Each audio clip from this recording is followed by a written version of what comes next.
Meie kaasaegses maailmas esineb siiamaani asju, mida me muutega asendada mitte ammugi ei saa. Nagu näiteks päike, me võime küll ju mõelda, et küll ta kulutab palju energiat seal taevalaotuses, aga ükskõik kui väga me tahaksime, ei saa me teda kunagi asendada mõne moodsa LED-pirniga. Ja sama kehtib ka Lexus RCF-i kohta, kes külastas naisluksuri proovisõitu selle päris algusaegadel 2015. aasta varakevadel, kuid pole sellest ajast saadik siiani põrmugi muutunud, anda nagu päike muutunud vaid veel kuumemaks ja veel rohkem asendamatuks. Tere tulemast taas kord kaasa elama ehedale naisluksuri proovisõidule.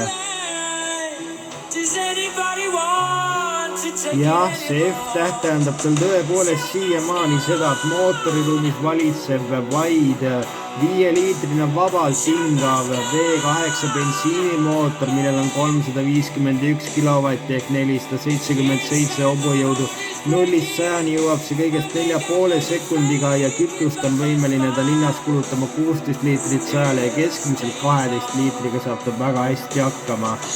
Interiöör näeb siiani välja vägagi esmaklassiline, mis siis, et see linastus juba üle 10 aasta tagasi IS-i puhul. Siiamaani on olemas seal 7-tolline multimeediasüsteem reaalajas uueneva liiklusinfoga ja 4-tolline näidikupaneel, sõidurežiimid muidugi ja täiesti omal kohal on seal 17 kõlariga Mark Levinsoni helisüsteem ja CD-mängija ja DVD-mängija ka muidugi on sellel Lexusel oma kohal.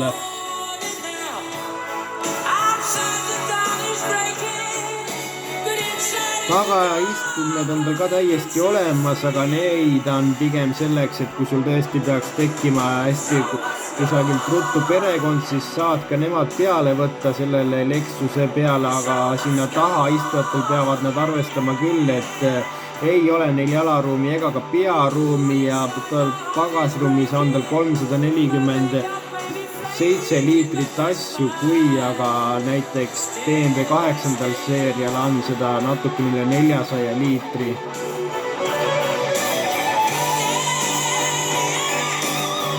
Ja kuna tema mootoriruumis valitseb vabalt hingav V8, tähendab see seda, et kohe gaasipedaalile vajutades linastuvad kõik hobujõud absoluutselt monumentaalselt ja võib-olla ette võib ta leida ainult natukene seda, et kui väga noriseda, siis 8-käiguline automaatkäigukast võiks olla veel natukene kiirem, aga sellele käigukastile saab andestatud ka kõik, sest et on ju see üks viimaseid seeria tootmises olevaid vabalt hingavaid V8 bensiinimootoreid ikkagi.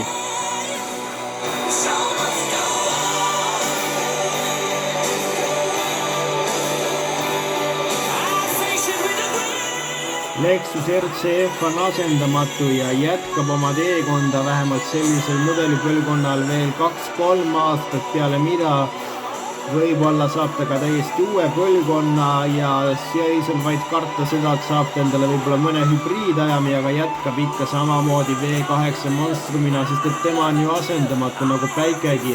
Tema peab tagama oma missiooni, et kõik me saaksime ikkagi ilusti siin ühiskoos hakkama.